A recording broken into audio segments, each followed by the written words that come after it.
Sachez que, sur tout butin que vous faites, le cinquième revient à Dieu, aux prophètes, à ses proches, aux orphelins, aux pauvres et aux voyageurs démunis, pour peu que vous croyiez en Dieu, à ce que nous avons révélé à notre serviteur, le jour où le vrai s'est distingué du faux, le jour où les deux armes se sont rencontrées. La puissance de Dieu n'a point de limite.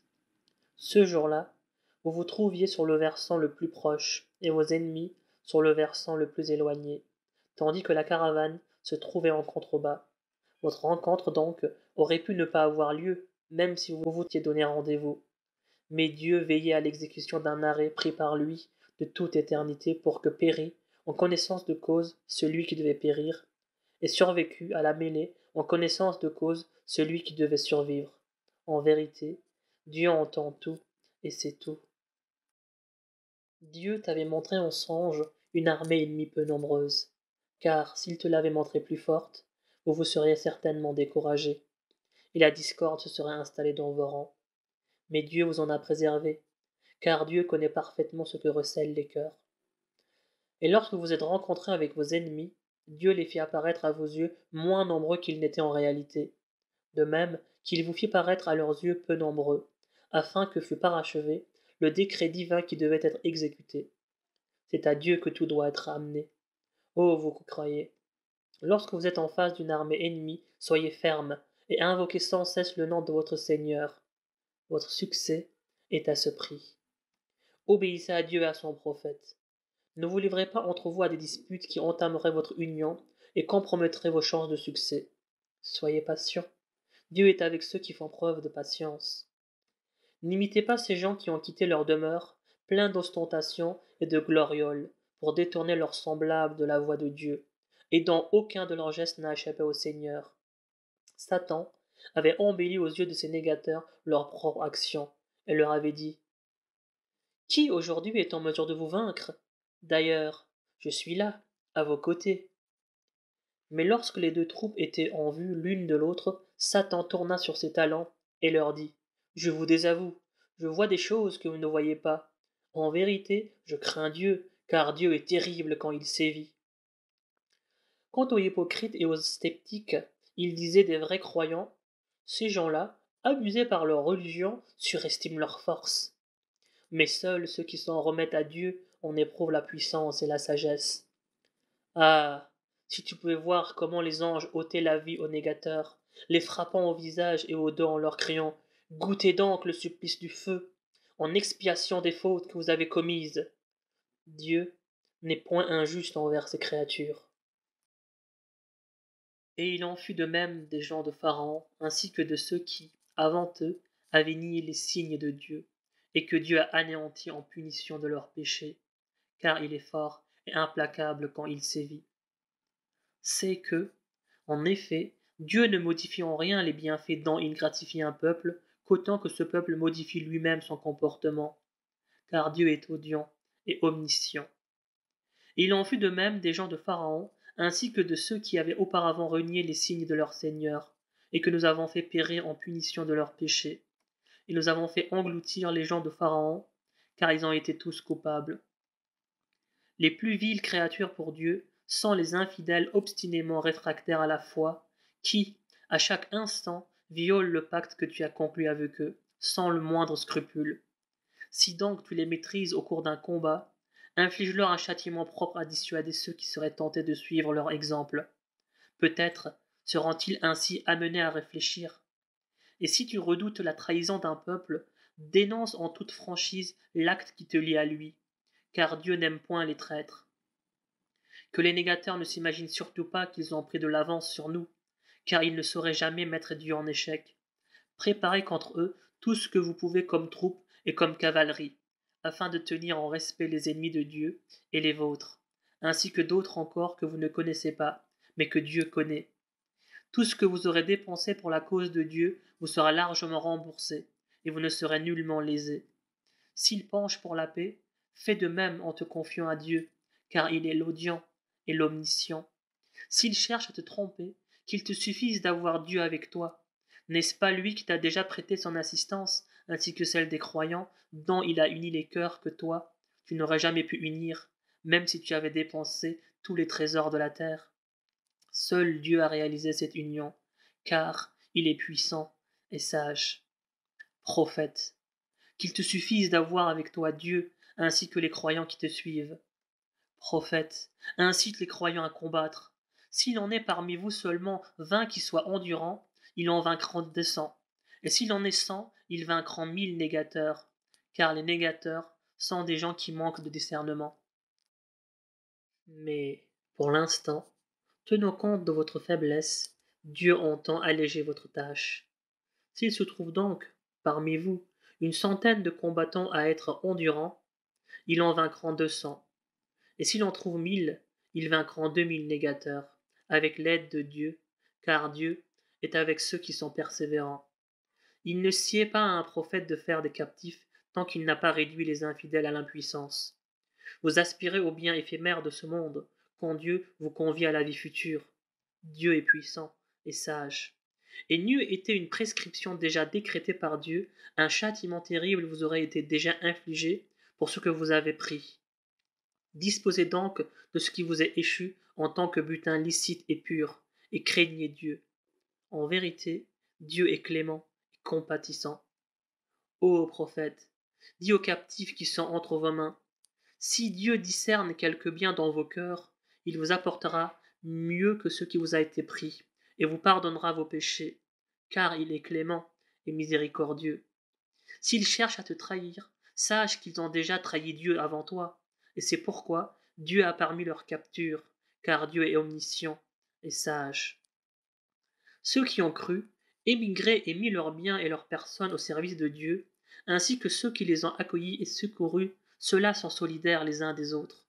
Mais ceux qui ont cru sans avoir quitté leur foyer, vous ne serez liés à eux par les mêmes liens que lorsqu'ils auront, à leur tour, émigré. S'ils sollicitent votre aide au nom de la religion, vous devez la leur donner, à moins qu'elle ne soit dirigée contre un peuple auquel un pacte vous lie. Dieu voit parfaitement ce que vous faites. Les négateurs sont solidaires les uns des autres.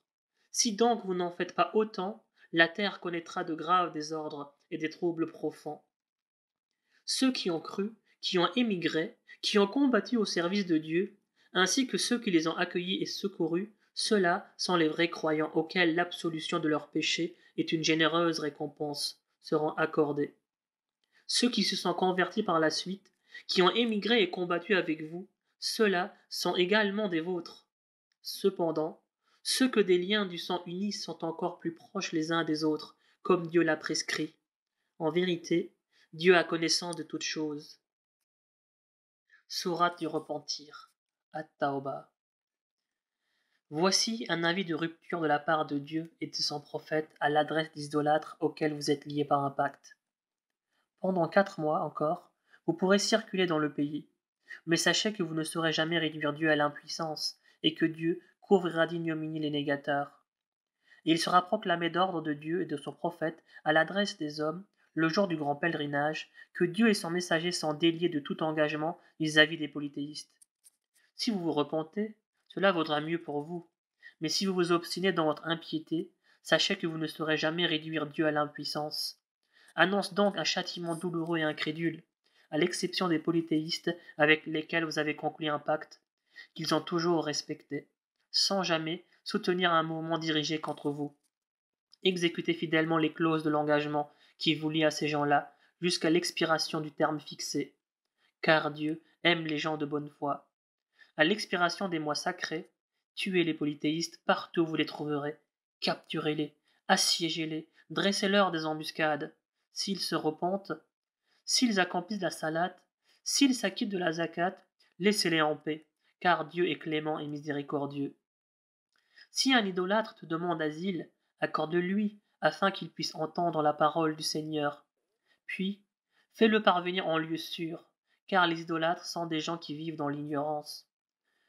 Comment pourrait-il y avoir un pacte liant Dieu et son prophète aux idolâtres, excepté celui que vous aviez conclu avec certains d'entre eux auprès de la mosquée sacrée? Soyez donc loyaux avec ceux-ci, tant qu'ils le seront avec vous. Dieu aime ceux qui sont de bonne foi. Comment admettre que, quand ils sont les plus forts, ils ne tiennent compte à votre égard ni des liens du sang, ni de la foi jurée? Ils ne cherchent qu'à vous plaire par de belles paroles, sans que leur cœur y adhère, car ils sont pour la plupart des scélérats. Quiconque a pris les enseignements de Dieu et se dresse en obstacle sur sa voie, dans une attitude des plus exécrables, sans jamais respecter à l'égard d'un croyant ni les liens du sang, ni la parole donnée. Ils agissent toujours en véritables transgresseurs. S'ils se repentent, s'ils accomplissent la salate, s'ils s'acquittent de la zakat, ils deviendront vos frères en religion. Nous détaillons ainsi les versets pour ceux qui peuvent les comprendre. Mais s'ils violent leur serment, après avoir conclu un pacte avec vous, et s'attaquent à votre religion, alors combattez les meneurs de la dénégation, qui n'ont aucun sens de la loyauté. Peut-être mettront-ils fin à leur hostilité. Comment ne pas combattre des gens qui ont violé leur serment et qui ont cherché à expulser le prophète? N'est-ce pas eux qui ont déclenché les hostilités? Les craignez-vous? Mais c'est Dieu que vous devez craindre si vous êtes des croyants. Combattez-les donc. Dieu les châtiera par vos mains et les couvrira d'ignominie.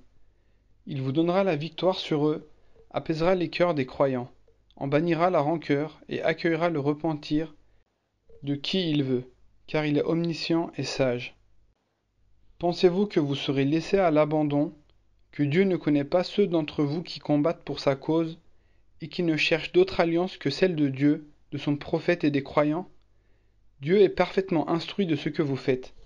Il n'appartient pas aux païens de fréquenter les mosquées de Dieu, quand ils sont eux-mêmes les témoins à charge de leur propre dénégation, car les œuvres de ces gens-là sont vaines, et c'est le feu qui constituera leur demeure éternelle. Seuls ont le droit de fréquenter les mosquées de Dieu ceux qui croient en Dieu et au jugement dernier, qui accomplissent la salate, s'acquittent de la zakat et ne redoutent que le Seigneur. Ceux-là ont toutes les chances d'obtenir leur salut. Comment pouvez-vous assimiler celui qui est chargé de distribuer l'eau aux pèlerins ou d'entretenir la mosquée sacrée à celui qui croit en Dieu, au jugement dernier, et qui combat pour la cause de Dieu? Non, ils ne sont pas égaux devant Dieu, et Dieu ne guide point les injustes. Ceux qui ont cru, qui ont émigré et qui ont combattu au service de Dieu, par leurs biens et leur personne, ceux-là occuperont auprès de lui un très haut rang, et ce sont ceux-là qui seront les victorieux. Leur Seigneur leur annonce, à titre d'heureuses nouvelles, miséricorde et agrément, ainsi que des jardins où ils jouiront d'un délice permanent, et où ils séjourneront éternellement, car Dieu dispose de récompenses sans limite. Ô vous qui croyez, ne prenez pas pour confidents vos pères et vos frères, s'ils préfèrent l'impiété à la foi. Ceux d'entre vous qui en feraient des confidents seraient eux les injustes. Dis, si vos pères, vos enfants, vos frères, vos conjoints, vos proches, les biens que vous avez acquis, le commerce dont vous redoutez le déclin, les demeures où vous vous prélassez, vous sont plus chers que Dieu, son prophète, et la lutte pour sa cause, alors attendez que vienne s'instaurer l'ordre du Seigneur, car Dieu ne guide pas les gens pervers. Dieu vous a déjà assisté en maints endroits, notamment lors de la bataille de Hunayn, où, abusé par votre grand nombre, qui ne vous a servi à rien, vous n'avez pas tardé à sentir que la terre, pourtant si vaste, était devenue trop étroite, et vous avez tourné le dos en fuyant. C'est alors que Dieu apaisa son envoyé et les croyants, en faisant descendre sa quiétude, ainsi que des armées invisibles. Il châtia les négateurs, et telle a été leur rétribution. Après quoi, Dieu accueillera le repentir de qui il voudra, car Dieu est clément et compatissant. Ô vous qui croyez, les païens sont une véritable souillure. Interdisez-leur donc, à l'expiration de cette année, l'accès à la mosquée sacrée. Si vous craignez un manque à gagner, Dieu y pourvoira par sa grâce, s'il veut, car il est omniscient et sage. Combattez ceux qui ne croient ni en Dieu, ni au jour dernier, ceux qui ne s'interdisent pas ce que Dieu et son prophète ont déclaré interdit, ceux qui, parmi les gens d'écriture, ne pratiquent pas la vraie religion. Combattez-les jusqu'à ce qu'ils versent directement la capitation en toute humilité. Les Juifs disent « Uzair est fils de Dieu », et les chrétiens disent « Le Messie est le Fils de Dieu ». Telles sont les paroles qui sortent de leur bouche, répétant ainsi ce que les négateurs disaient avant eux. Puisse Dieu les maudire pour s'être ainsi écartés de la vérité. Ils ont élevé au rang de divinité en dehors de Dieu leurs rabbins et leurs moines, ainsi que le Messie, fils de Marie, alors qu'ils avaient reçu ordre de n'adorer que Dieu l'unique, en dehors duquel il n'y a point de divinité. Gloire à lui, il est infiniment au-dessus de ce qu'ils prétendent lui associer. Ils veulent par leurs mensonges éteindre la lumière de Dieu, mais Dieu tient à parachever sa lumière, n'en déplaise aux négateurs. C'est lui qui a envoyé son prophète, avec la bonne direction et la religion de la vérité, pour la faire prévaloir sur toute autre religion, n'en déplaise aux idolâtres. Ô vous qui croyez, un grand nombre de rabbins et de moines dévorent d'une manière illégale les biens de leurs semblables et les écartent de la voie de Dieu. Annonce à ceux qui thésaurisent or et argent, au lieu de les consacrer à la cause de Dieu, un châtiment douloureux le jour où ces métaux seront portés à l'incandescence dans le feu de la géhenne et appliqués sur leur front, leurs flancs et leur dos. Voici leur sera-t-il dit, ce que vous thésaurisiez pour vous-même. Savourez donc ce que vous avez thésaurisé. En vérité, le nombre des mois est de 12, auprès de Dieu, ainsi que c'est écrit dans son livre depuis le jour où il a créé les cieux et la terre. 4 de ces mois sont sacrés, telle est la religion dans sa rectitude. Évitez donc durant cette période de vous faire du tort à vous-même. Liguez-vous pour combattre les païens, comme ils se liguent contre vous. Sachez que Dieu est avec ceux qui le craignent. Le report d'un mois sacré à une autre date n'est qu'un surcroît d'impiété et ne contribue qu'à égarer davantage les négateurs. Ils le déclarent profane une année, puis l'année suivante, ils le déclarent sacré, prétextant qu'ils veulent être en accord avec le nombre de mois que Dieu déclare sacré. Ils ne se rendent pas compte qu'ils déclarent licite ce que Dieu a interdit. C'est ainsi que leurs méfaits leur apparaissent pleins d'attraits. Mais Dieu ne guide point les négateurs. Ô vous qui croyez, qu'avez-vous à rester cloués au sol lorsqu'on vous dit « Allez combattre pour la cause de Dieu » Préférez-vous la vie présente à la vie future? Mais les plaisirs de cette vie ne sont-ils pas bien peu de choses comparés à la vie future? Si vous refusez d'aller au combat, Dieu sévira durement contre vous et choisira un autre peuple pour le servir, sans que vous puissiez lui nuire en quoi que ce soit, car sa puissance n'a point de limite. Si vous ne voulez pas prêter assistance au prophète, Dieu lui a déjà prêté la sienne lorsque, chassé par les négateurs et se trouvant dans la grotte avec son seul compagnon, il disait à celui-ci « Ne t'afflige pas, Dieu est avec nous ». Dieu étendit alors sur lui sa sérénité, envoya à son secours des troupes invisibles, faisant ainsi échec aux négateurs et assurant le triomphe de la parole divine, car Dieu est puissant et sage. Courez au combat, légèrement ou lourdement équipés. Mettez vos biens et vos personnes au service de Dieu. Cela sera toujours dans votre propre intérêt, si vous pouviez le savoir. S'il s'était agi d'un butin facile ou d'une expédition sans risque, ils t'auraient facilement suivi. Mais cette fois-ci, le parcours leur paraît bien long. Aussi ne manque-t-il pas de jurer en disant « Si nous le pouvions, nous partirions volontiers avec vous », s'exposant ainsi à leur propre perte, car Dieu sait bien qu'ils mentent. Que Dieu te pardonne. Pourquoi les as-tu dispensés d'aller au combat avant de reconnaître ceux qui avaient une excuse valable et ceux qui ne faisaient que mentir? Certes, ceux qui croient en Dieu et au jour dernier ne viendront jamais te demander de dispense quand il s'agit d'aller combattre pour la cause de Dieu avec leurs biens et leurs personnes. Dieu connaît toujours les véritables croyants. En effet, ne viendront te demander cette dispense que ceux qui ne croient pas en Dieu et au jour dernier, et dont les cœurs, pleins de scepticisme, ne font que vaciller d'incertitude. S'ils avaient réellement voulu partir au combat, ils s'y seraient préparés. Mais Dieu les en jugea indignes et les rendit apathiques et indolents. Aussi s'entendirent-ils dire « Restez donc avec les invalides et les impotents. » D'ailleurs, s'ils étaient sortis avec vous, ils n'auraient fait qu'ajouter à votre trouble et que semer, par leurs manœuvres, la discorde dans vos rangs, d'autant plus qu'il y a parmi vous des gens disposés à écouter tout ce qu'ils disent. Dieu connaît bien les comploteurs. Ils ont déjà auparavant cherché à semer la discorde entre vous et à contrarier tes projets par leurs intrigues jusqu'au jour où la vérité se manifesta et où l'ordre de Dieu fut instauré, en dépit de leur hostilité. Tel d'entre eux vient te dire Dispense-moi de la guerre, ne m'expose pas à la tentation. Mais cette tentation, n'y sont-ils pas déjà tombés? En vérité, la géhenne cerne les négateurs de toutes parts. Obtiens-tu un succès? Ils en éprouvent du dépit. Mais si tu subis un revers, ils s'écrient: heureusement que nous avions pris d'avance nos précautions, et ils se retirent pleins de joie. Dis-leur: rien ne nous atteindra en dehors de ce que Dieu nous a déjà prescrit. Il est notre maître, et c'est en lui que les croyants doivent mettre leur confiance. Dis-leur: en ce qui nous concerne, vous ne pouvez vous attendre qu'à l'une des deux éventualités également agréables, la victoire ou le martyre, alors que ce que nous attendons pour vous, c'est que Dieu vous inflige un châtiment directement ou par notre intermédiaire. Attendez donc, et nous sommes là à attendre à notre tour.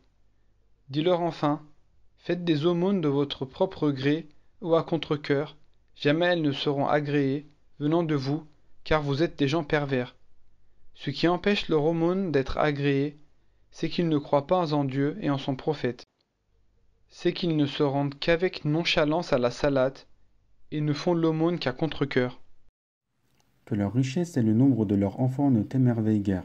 Dieu ne les leur accorde que pour les faire souffrir ici-bas et les voir rendre péniblement l'âme en négateur. Ils jurent par Dieu qu'ils sont vraiment des vôtres, alors qu'ils sont loin de l'être. En réalité, seule la peur les pousse à agir de la sorte, et s'ils trouvaient un abri, une caverne ou un souterrain, ils s'y précipiteraient à toutes jambes pour s'y camoufler. Il en est parmi eux qui te critiquent au sujet de la répartition des aumônes. Si on leur en donne une part, ils sont satisfaits. Mais s'ils se fâchent, ils n'en reçoivent rien. Que n'acceptent-ils de bon cœur ce que Dieu et son prophète leur dispensent et disent: Dieu nous suffit. Dieu saura nous accorder quelque faveur ainsi que son prophète. C'est en Dieu que nous mettons tous nos espoirs. Les aumônes sont destinées aux pauvres, aux nécessiteux, à ceux qui sont chargés de recueillir ces dons et de les répartir, à ceux dont les cœurs sont à gagner, au rachat des captifs, aux entêtés insolvables, à ceux qui se consacrent à la cause de Dieu et aux voyageurs démunis. C'est là un arrêt de Dieu, et Dieu est omniscient et sage. Et il en est parmi eux qui critiquent le prophète en disant: il écoute tout ce qu'on lui raconte. Réponds-leur: il est, en effet, toute oreille, mais pour votre bien. Il croit en Dieu et fait confiance aux croyants. Il est une miséricorde pour ceux d'entre vous qui ont la foi, mais à ceux qui lui causent du tort est réservé un terrible châtiment. Ils jurent par Dieu devant vous pour avoir votre agrément, alors que c'est Dieu et son prophète qu'ils auraient dû chercher à satisfaire s'ils étaient de vrais croyants.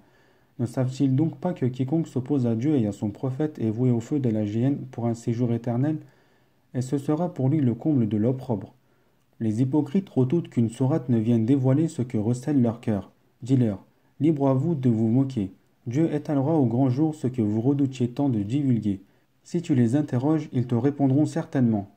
Nous ne faisions que badiner et plaisanter. Dis-leur: ainsi, vous vous moquez de Dieu, de ses versets et de son prophète? Ne vous excusez pas. Vous avez bel et bien renié la foi après avoir cru. Si nous pardonnons à certains d'entre vous, les autres seront châtiés en tant que criminels. Les hypocrites, qu'ils soient hommes ou femmes, sont tous du même acabit. Ils incitent à la pratique du mal, déconseillent la pratique du bien et ferment leurs mains pour ne rien donner. Ils ont ainsi oublié Dieu et Dieu les a oubliés. En vérité, les hypocrites sont des pervers. Dieu a promis aux hypocrites, hommes et femmes, ainsi qu'aux infidèles, le feu de la géhenne pour l'éternité. Et c'est là leur juste châtiment. C'est ainsi que, maudits de Dieu, ils auront un supplice permanent. Il en fut de même de ceux qui vous ont précédés et qui pourtant étaient plus forts que vous, plus riches et avaient plus d'enfants. Ils ont eu leur part de jouissance en ce monde et vous jouissez aujourd'hui de la vôtre, comme vos prédécesseurs ont joui de la leur. Vous discutez des mêmes questions vaines dont ils discutaient. Les œuvres de ces gens-là sont réduites à néant dans cette vie et dans l'autre, et ce sont eux qui sont les véritables perdants. L'histoire de ceux qui vécurent avant eux ne leur est-elle pas parvenue? Celle des peuples de Noé, des Had, des Tamoud, d'Abraham, des Madian et des villes ensevelies. À tous ces peuples, Dieu a envoyé des messagers avec des preuves à l'appui. Ce n'est donc pas Dieu qui les a lésés, mais ce sont eux qui ont été à l'origine de leur perte.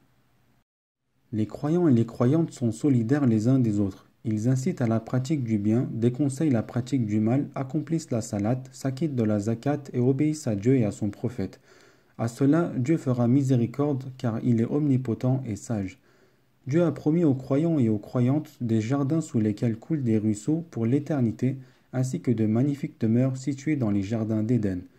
Et leur satisfaction d'avoir été agréée par le Seigneur sera bien plus grande encore, et c'est là, pour eux, le suprême bonheur. Ô prophète, combat les négateurs et les hypocrites et traite-les avec rigueur. Leur dernier refuge sera la géhenne, cette détestable demeure. Ils jurent par Dieu qu'ils n'ont dit aucun mal, et pourtant ils ont bien proféré des paroles impies et renié la foi musulmane après l'avoir embrassée. Ils ont ourdi un complot qu'ils n'ont pu réaliser. D'ailleurs, de quoi pouvaient-ils se plaindre, sinon d'avoir été comblés de faveur par Dieu et son prophète? S'ils se repentent, cela ne peut être qu'à leur avantage. Mais s'ils persistent dans leur erreur, Dieu leur infligera de terribles châtiments, aussi bien en ce monde que dans la vie future. Et ils ne trouveront sur terre ni alliés ni défenseurs. Il en est parmi eux qui se sont engagés vis-à-vis de Dieu en disant « S'il nous gratifie de ses largesses, nous ferons de larges aumônes zakat et nous serons du nombre des vertueux. » Mais lorsque Dieu les combla de ses dons, ils s'en montrèrent avares et tournèrent le dos en oubliant leurs promesses. Aussi a-t-il suscité dans leur cœur une hypocrisie permanente qui doit les accompagner jusqu'au jour de leur comparaison devant lui, et ce pour avoir violé les promesses qu'ils lui ont faites et pour avoir débité des mensonges. Ne savent-ils pas que Dieu connaît leurs pensées les plus intimes et leurs entretiens les plus secrets, car pour Dieu il n'y a point de mystère? Certains d'entre eux dénigrent et raillent aussi bien les croyants qui font bénévolement de généreuses aumônes, zakat, que ceux qui n'en font que selon leurs faibles moyens.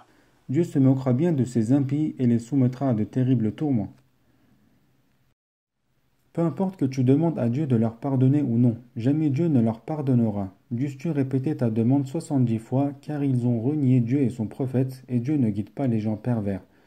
Ceux qui sont restés dans leur foyer et qui n'ont pas accompagné le prophète au combat s'en félicitaient, car il leur répugnait de mettre leurs biens et leurs personnes au service de Dieu, en disant « Ne vous mettez pas en campagne par ces chaleurs.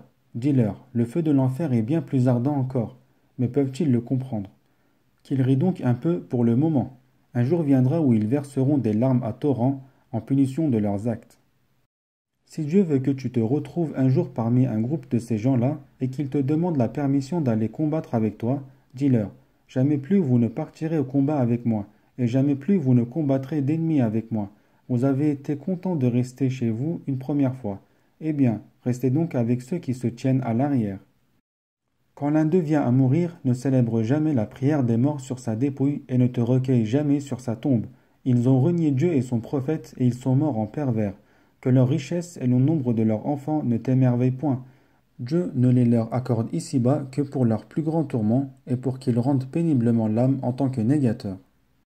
Lorsqu'une sourate est révélée prescrivant de croire en Dieu et de combattre avec son prophète, les plus riches d'entre eux ne songent qu'à se faire dispenser d'aller au combat en te demandant « Laisse-nous avec ceux qui se tiennent à l'arrière ».